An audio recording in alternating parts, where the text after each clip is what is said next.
لیکن اس کا ایک عجیب شوق تھا۔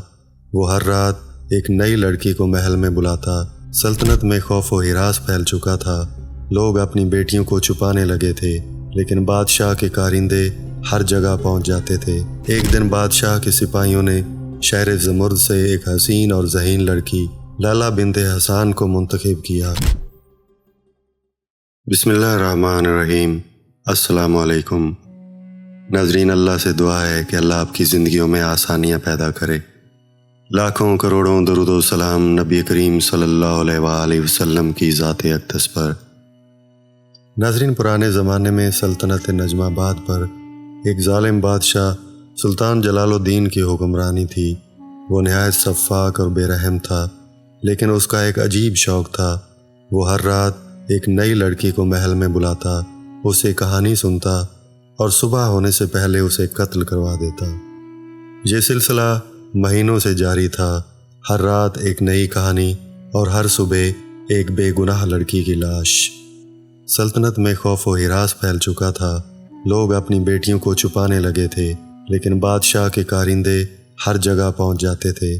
جو بھی انکار کرتا اس کے پورے خاندان کو سزا دی جاتی۔ کوئی نہیں جانتا تھا کہ بادشاہ یہ سب کیوں کر رہا تھا۔ کچھ کہتے کہ وہ بچپن میں کسی المناک واقعے کا شکار ہوا تھا، کچھ کہتے کہ اس پر کوئی آسیب کا سایہ تھا، اور کچھ یہ کہ وہ محض ایک خونخوار درندہ تھا جو ظلم کرنے میں سکون محسوس کرتا تھا۔ ایک دن بادشاہ کے سپاہیوں نے شہر زمرد سے ایک حسین اور ذہین لڑکی لیلا بنت حسان کو منتخب کیا۔ لیلا نے جب سنا کہ اسے بادشاہ کے حضور لے جایا جا رہا ہے تو وہ بالکل خوف زدہ نہیں ہوئی، بلکہ سوچ میں پڑ گئی۔ اس نے اپنی چھوٹی بہن زہرہ کو گلے لگایا اور کہا، اگر میں کامیاب ہو گئی تو نہ صرف اپنی جان بچاؤں گی بلکہ سلطنت کی تمام لڑکیوں کو اس ظلم سے نجات دلاؤں گی۔ زہرہ نے حیرانی سے پوچھا، لیکن آپ یہ کیسے کریں گی؟ جو بھی وہاں گئی واپس نہیں آئی۔ لیلا نے مسکرا کر کہا، بس میرے لیے دعا کرنا، باقی میرا دماغ اور میرا صبر میرا ساتھ دے گا۔ رات کے وقت لیلا کو شاہی محل میں لے جایا گیا۔ بادشاہ ایک شاندار تخت پر بیٹھا تھا اور اس کے ہاتھ میں ایک سنہری خنجر تھا جس سے وہ کھیل رہا تھا۔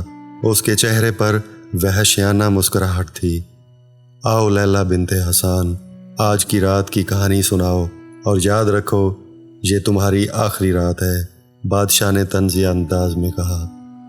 لیلا نے بغیر کسی گھبراہٹ کے کہا، بادشاہ سلامت، میں ایک بہت دلچسپ کہانی سنانے آئی ہوں، لیکن یہ کہانی بہت طویل ہے اور اگر میں اسے مکمل نہ کر سکی تو اس کا مزہ ختم ہو جائے گا۔ بادشاہ نے دلچسپی لی۔ اچھا تو پھر شروع کرو۔ لیلا نے کہانی سنانا شروع کیا۔ بہت عرصہ پہلے کی بات ہے، ایک بہادر شہزادہ ایک سحر زدہ وادی میں سفر کر رہا تھا، جہاں پر ایک پر اسرار دروازہ تھا جو صرف مخصوص الفاظ بولنے سے کھلتا تھا۔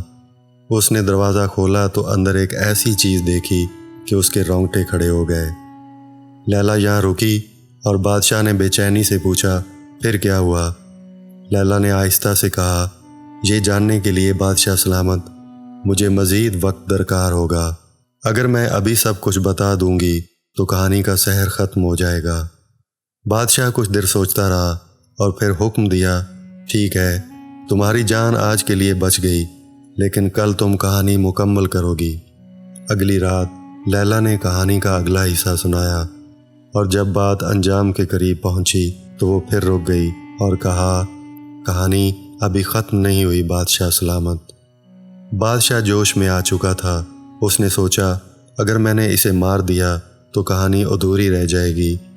یوں لیلا نے ہر رات ایک نئی کہانی شروع کی، لیکن کبھی اسے مکمل نہ ہونے دیا۔ اس کی کہانیاں اتنی دلچسپ ہوتیں کہ بادشاہ کا تجسس بڑھتا گیا اور وہ ہر دن اس کی جان بخشتا رہا۔ مہینے گزر گئے اور لیلا کی کہانیاں بادشاہ کے دل پر اثر ڈالنے لگی۔ وہ کہانیوں کے ذریعے بادشاہ کو سبق دیتی، انصاف، رحم، محبت اور صبر کی باتیں کرتی۔ پھر ایک دن لیلا نے بادشاہ کو ایک اور کہانی سنائی۔ لیلا نے کہانی شروع کی، کہا جاتا ہے کہ ملک ظفر میں ایک بے رحم بادشاہ شاہ غضنفر حکومت کرتا تھا۔